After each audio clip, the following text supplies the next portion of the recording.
Good morning guys. Second day dito sa Brazil, Sao Paulo.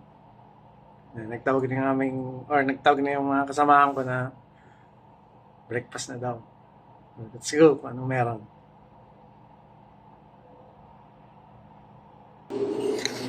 So yun na nga po, breakfast time na. So yan po, may mga fruits, may papaya, melon, may Milo yung melon, May Milo. saging with or banana with cinnamon powder. Yan, mga jam, cream cheese, yogurt, cereals, jam, at assorted na mga tinapay, assorted bread. Yan, hindi ko po alam mga pangalan yan. Tinapay po. Scrambled egg.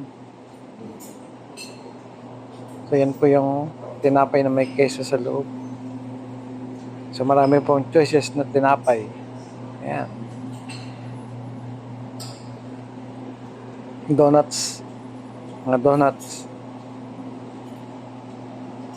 Cake, pound cake. Ayan. American cheese. Ham. Sliced cheese again and then ham ulit. So sliced bread. Kape na? Cake. At mga tea. So maraming klaseng tea. Maraming choices na tea. So yung dito ako nag-enjoy sa conveyor ng poster. May pakita ko po sa inyo mamaya. Yung pag-toast gamit yung conveyor. So ito po, yan, assorted tea. So, maraming pagpipilian. So bukod po dyan, mayroong mga juice sa isang side po.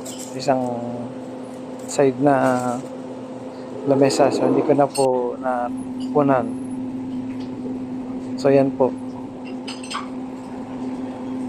Yung pag-slice ng or pag-toast pala ng tinapay. Ayan, medyo natuwa lang po ako dyan. O yan na. So pagkakain po, so hindi ko na pinakita yung pagkain ko. Ayan, so naglakad-lakad po ako or nagsunog ng aking kinain. Ayan.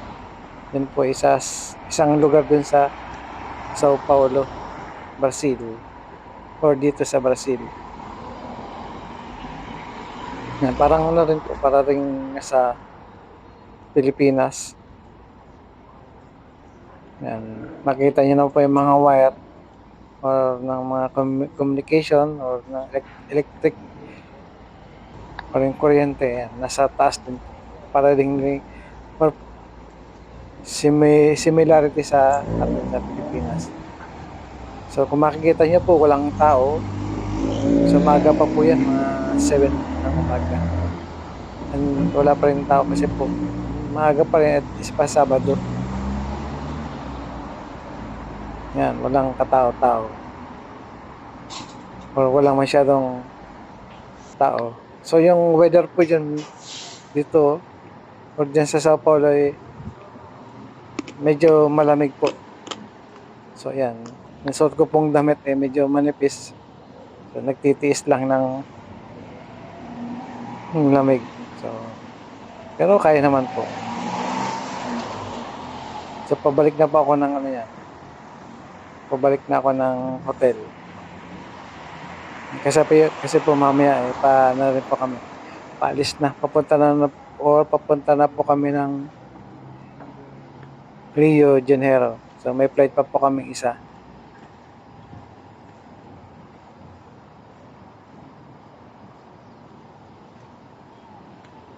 Yan, so nag-enjoy po ako dyan sa paglalakad na yan. Isa pa maganda po yung panahon. So yun na po, bumalik na ako sa hotel. Ni-edit ko yung ano natin eh. So yan po, pagka Di pa natapos eh. Bigla nagtawag na. katapos ko maglakad, mga after 1 hour po yan. Sinundo na kami. Yan. biyahe na naman po pupunta sa or pa Rio de Janeiro naman po. So, doon po yung destination namin. Doon na rin po kami sasampa ng barko. So, hihintayin po namin na magdak or dumikit para doon po kami sumampa. So, yun po, sightseeing sa airport. As usual, mga duty free, ayan, mga chocolates. So, hindi na po ako pumasok. Basta ano lang po yan. So, ganit, pare-pare din naman po ang Free ice. laman o itsura. Yan, magkakaiba lang po sa presyo. Yan.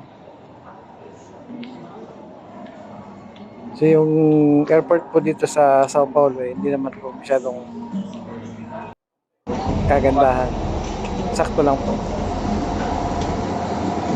Yan, ito na po yung paano na sa aeroplano. So, nag-bus muna papunta dun sa parkingan or yung kung saan nakaano yung aeroplano naka-park.